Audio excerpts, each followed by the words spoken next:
It's a great pleasure and honor to welcome you, Herr Lindner, to the Global Solutions Summit. Before we start, I just want to say you have one hell of a job to do all that you planned in addition to all the crises that need to be managed now is a job and a half. And the Global Solutions Initiative would like to support you because we very much feel and understand the importance of free market economies driving innovation and at the same time promoting social cohesion, which is exactly the issue that you face today. And so this is your first time at the Global Solutions Summit, and I hope it will be the beginning of a long exchange that we have with you. A lot of the themes that you have are themes that are being discussed here, and here in this hall as well as around the world. We are very eager to hear what you have to say. Welcome.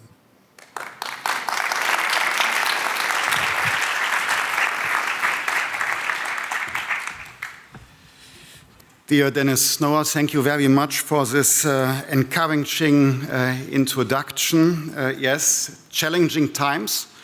If you would have told me what to do within the first 100 days since my appointment, I wouldn't believe what we have to face. A war, 3 budgets already, a supplementary budget for the last year, a budget draft for this year, the plannings for the next years, change of the constitution. I think Olaf Scholz has mentioned our efforts to strengthen our defense capabilities. All within the first 100 days, a complete change of the policy agenda of the new coalition. Ladies and gentlemen, so it's a great pleasure for me to be here.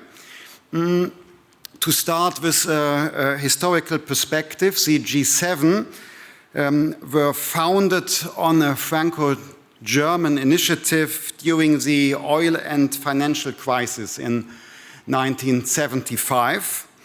At that time, economic stagnation and high inflation made a coordinated international financial monetary approach necessary. And the situation now is similar.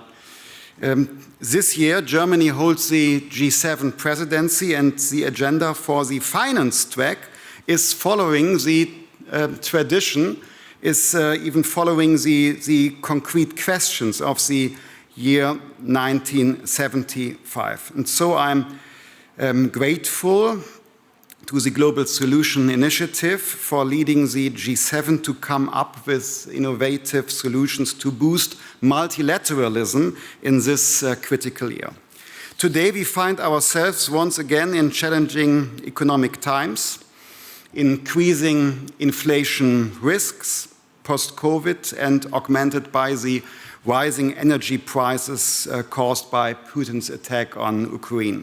At the same time, we are responsible for setting the course for a sustainable economic recovery after the pandemic. We need financial stability, and we need to build up buffers again to return to, well, resilient economies. To this end, we are committed to sustainable, to sound public finances and a resilient financial system. We must also shape the upcoming transformation processes in digitalization and towards a climate-neutral economy. So these are the challenges of today's world, the challenges of the new German government and the G7 as a whole. Putin's attack to Ukraine brought war to European soil.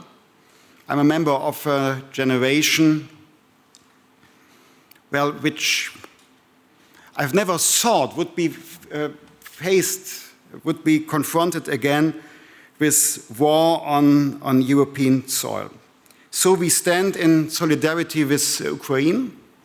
Since the annexation of Crimea in 2014, Germany has been one of the largest financial supporters of Ukraine, and we are committed to continuing to provide this support.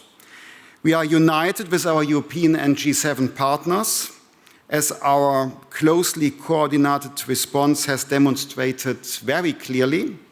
We will continue to take all these steps together with our partners.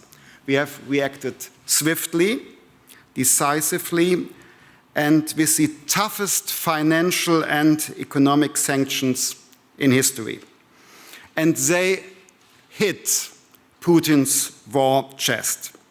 Multiple banks and rating agencies forecast a double-digit drop of Russian GDP. Russian annual inflation accelerated to almost 15%, as you know, already by mid-March. And this is likely only to be the start. The ruble is down significantly, and the Russian economy is crumbling, and Russia will continue to feel the economic consequences of its actions. Although I'm convinced that our sanctions are necessary, my heart goes out to those Russians who oppose Putin's actions. Every Sunday I remember Alexei Navalny as one example of the liberal opposition in Russia. Russia's military aggression is causing enormous destruction. Thousands of lives have already been lost, hundreds of thousands of livelihoods destroyed. Germany and the European Union are committed to supporting reconstruction of a democratic Ukraine.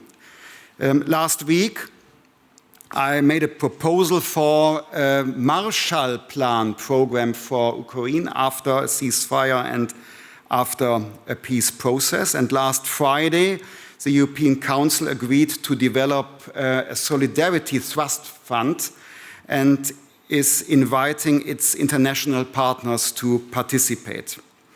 The European Council is also calling for an international conference to be organized in due time to raise funding under the Ukraine Solidarity Trust Fund. We now have to develop a concrete structure for the fund and address open questions, in particular with regard to financing and governance. Putin's war is endangering the livelihoods of the most vulnerable in the whole world. We are willing to do what is necessary to respond to the global food security crisis. Last Thursday, the heads of governments of G7 committed themselves to use all instruments and funding mechanisms to address food security and build resilience in the agricultural sector. We will address potential agricultural production and trade disruptions, in particular in the vulnerable countries. And ladies and gentlemen, we are living in uncertain times as far as the macroeconomic development is concerned. So it is increasingly important to safeguard macroeconomic stability. This is the priority of the finance track agenda during our G7 presidency. Our first proposal was to focus on Climate Club. And Climate Club is enormously important for our foreseeable future. But now there is state of urgency in the macroeconomic field, and this is why we changed our agenda. And in first instance, we will focus on macroeconomic stability. Sound public finances, a robust financial system, and monetary stability are crucial for economic growth, social cohesion, Mr. Snower, and to manage the transition to climate neutrality in long-term perspective. We do not yet know the concrete macroeconomic impact of the war For some time now, growth projections for Germany, for example, have gone downwards. Firstly, because of the corona pandemic situation, which is not yet solved, and the interrupted supply chains. We suffer from bottlenecks. And now because of the war in Ukraine, the drivers of inflation have changed. Now it's the rising energy prices. The German government wants to strengthen growth in Germany and counteract the risks of inflation. The best way to avoid this is to increase productivity and productive capacities. Higher productivity growth also paves the way for higher economic growth while reducing pressure on prices. Hence, a supply-side policy is the approach of the hour. For this reason, the federal government is speeding up planning and approval procedures. We are reducing the burden on citizens, as you have heard. We are providing reliable framework conditions that should make it easier for companies to make long-term investments and expand capacities. We are investing in better infrastructure, education, and innovation. In Germany, we are also consolidating public finances. The US Federal Reserve has already raised its key interest rates. The European Central Bank announced that it is tightening its monetary policy as well. So we cannot rely on growth being organized via central banks. We cannot rely on low interest rates on government bonds. We must all enable sustainable economic growth and at the same time reduce our debt levels. We need to gradually move away from fiscal expansion. In other words, we need to return to the wise principle that wealth must first be generated before it can be distributed. My colleagues from other countries and I, we share the responsibility of safeguarding the sustainability of our nation's public finances, to support central banks' independence and ability to pursue a stability-oriented monetary policy, and to support financial stability, and to be able to act in times of crises. In this situation, it is important for us to keep a keen eye on the impact of changes to our monetary and fiscal policy on third countries, in particular on emerging and developing economies. We have the responsibility to minimize negative spillovers, especially in the context of already elevated debt levels after the COVID-19 pandemic situation. We are committed to promoting global macro stability and working with particularly vulnerable countries to soften the impact of the recalibration of our policies, our monetary policies, and of price surges in commodity markets due to the war in Ukraine. We are working on the implementation of the common framework for debt treatment and more broadly with international financial institutions on targeted financial support programs.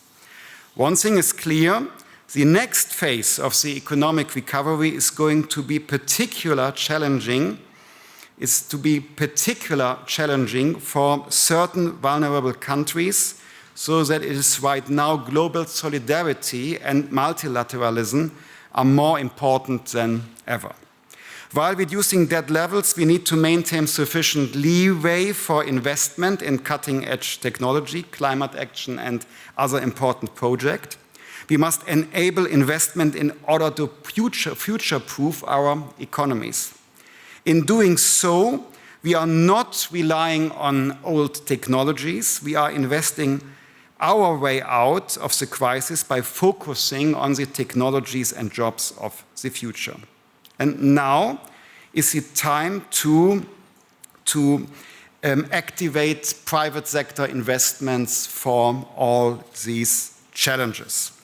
It is in particular my objective as Minister of Finance to provide the right regulation and framework conditions for economic growth, digitalization, and the transforming towards a competitive climate-neutral economy. The investments needed for the transition are overwhelmingly private. Broadband, new hydrogen grids, updated electrical grids, solar and wind parks, building refurbishments, these will be funded largely by private investors. And to finance these, we need the right framework. And to come to an end, we need to integrate capital markets, especially in Europe. Now is the time to deepen the single market and to make progress on the capital markets union in the European Union. Particularly in the EU, we need to unleash the private investment for transition. We need to improve the conditions for startups and especially for scale-ups. The American capital market provides funding for companies which want to make progress on market share and to globalize their businesses. We in Germany, well, we have to rely on the pension funds of others. For example, the Canadian teachers' pension funds, they finance interesting startups and scale-ups in Germany. Well, we are completely open for their money, but we have money as well. So we need the correct and transparent framework to enable such funding in Germany. It is a priority of the G7 presidency to facilitate the net zero transition. In the G7 finance track, we are working to integrate the global climate agenda into economic policy making. We have made the experience with the two-pillar project of OECD Inclusive Framework on Taxation that there is the opportunity of global policy-making power. And now it's our challenge to learn from this experience for other challenges. For example, the global climate policy.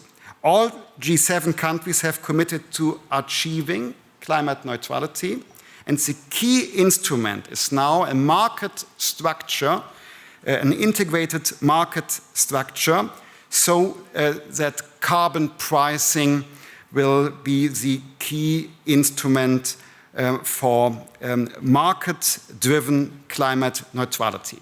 So this is briefly the agenda of the German G7 presidency in the climate track. And if I look at my watch, I can see I'm coming at an end, 1816. So thank you very much for your attendance here. Thank you very much. Mr. Lindner. Nice to see you. Hi, how are you? Nice to see you. Nice to see you. Thank you all. We know each other from Brussels, and I know that a lot of you are constantly asking me about BMW and if I'm a hawkish person and such things. And many other things. But in your speech, you basically listed all of the big risks that everyone is thinking about. And now talking about opportunities. And yes, opportunities too. Transition is an opportunity. A climate-neutral economy is a great opportunity, not only because of well, it's clear technologies on the one hand. On the other hand, we can foster our energy independence. And I call, for example, the renewable energies freedom energies because they lead us to be less dependent, for example, on Russia. And you also said, and I remember this speech, that investing in defense is investing in democracy freedom. And freedom. What did you mean by that, especially in this context? It's very important. Well, we are at the moment witnessing the terrible attack on Ukraine. Russia is not reliable, as we have seen. there shouldn't be any illusions about Russia. And so we need to remember that you have to be able to defend yourself and to avoid further tension. In Germany, well, we had a quite peaceful period in which we thought we could use could reduce spendings for defense. And on the other hand, we funded our welfare state. And this has come to an end. We have to realize that defense is one of the key priorities of policymakers at the moment. And so we changed the situation. And well, if you confronted me with the situation before, it's a traffic light coalition with Social Democrats and Greens. And this coalition will be responsible for the fastest and for an enormous raise of public sector investment in defense. A traffic light coalition. So and this shows we are living in new times, we are facing new challenges. So many of the critics of Germany argue that for many years the problem is this country didn't separate trade from politics, energy from defense. So what you're saying is that's over, that you see it carries risks. You can't separate the two. You can't separate the two, but well, we should stick to one idea, that cooperation leads long-term to a peaceful situation. We need talks, we need cooperation, we need trade. But you have to know with whom do you trade. And every opportunity, every situation you talk, for example, to Chinese officials. For example, I don't compare China to Russia. Don't misunderstand me. But every situation you talk to Chinese officials, you can exchange views on trade, but you have to mention the situation of human rights and minorities. And so we have to combine our good interest, our economic well-being on the one hand, on the one hand, and on the other hand, our responsibility for international law and for human rights. And today the presidency of the G7, which is now in Germany, sent a very clear message to Vladimir Putin saying we're not going to pay your gas in rubles. No, we won't. Because it's blackmail? It is blackmail, and well, there are treaties. Treaties are in dollar and euro. And so we fulfill the treaties, but we won't change them to reduce the burden on Putin. It's a trick. He wants to circumvent the sanctions, but we won't allow this. All options are on the table. He can decide whatever he wants, but we will fulfilling the treaties as they are, and there will be no change. Otherwise, we would finance his war chest again, and we won't. And so you're going to pay in euros, that's clear. But what if he says, then I cut the flows to Germany and good luck? Then we will be finding a solution. So you're not going to play into this blackmail? No. So that's a very different Germany from many before. A lot of the international audience remembers perhaps in Nord Stream 2, the big deals with the Russians. What I get from you is a very different Germany. Well, as I told you, a bit of hawkishness is invented in Germany. And you think the Russians now get it? Pardon? And you think the Russians, they get it now? They're dealing with different people? I think so. Look at the numbers. They have to realize it's a unified European Union, G7. And well, some time ago, what was the idea of NATO and the debates we had on NATO? And it has changed completely. Putin won't win the war in Ukraine. I'm sure he won't win. But what he has achieved is that we in the liberal democracies of the world I try to avoid the word Western democracies. In the liberal democracies of the world, we are standing together, and this will last. And sir, I have to ask you, the G7, of course, you're hosting the presidency this year, but when it comes to the G20, there's a lot of debate as to whether Russia should be part of this. They already got kicked out of the G7. Would you say by the end of this year, the G format, to some extent, is coming to an end? This is probably the last G format that we see. This is above my pay grade. Yeah? So, but you did say something interesting about not the West, but countries that share values. Essentially, that's where new unions should focus on, perhaps. Yes, yes. Madeleine Albright, she once proposed a league of democracies. And I think this idea is, one idea we should revisit. A league of democracies, doesn't matter of Eastern or Western or where in the world, but who shares the same values, should cooperate closely. We should reduce the risks we see in the special relation with Russia, and we should reduce the risks or the dependencies on other parts of the world. Think about China. And the way is to work closely with partners who share our values. And why shouldn't we trade more intensely with those who share our political values? This is why I'm proposing new efforts for international trade agreements. For example, free trade agreements with Canada. We have this CETA, and we should now decide in Deutsche Bundestag in favor for CETA. Why wait? And how do you think that's going to go? Well, I'm standing ready. And the Canadians? They too. And the European Union? Well, I'm relieved that you haven't asked about the German Greens. I think the problem is not Paris, but it's here in Berlin. And you know, I also have to ask you before we run out of time, which we are already, by the way, because you're 10 minutes. Yeah. It's but I have to ask you, you're in Brussels a lot, and you mentioned stagflation, you mentioned the risks to the forecast. Nobody knows the impact that this is going to have on the real economy, but there's many that already say this is going to take another mega stimulus package to fix. No, I know what you have in mind. So is that going to happen? Are we going to... We have Next Gen EU. 800 billion euros are on the table.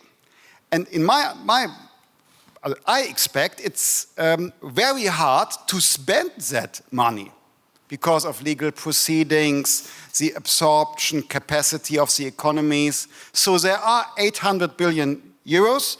I am open to new priorities.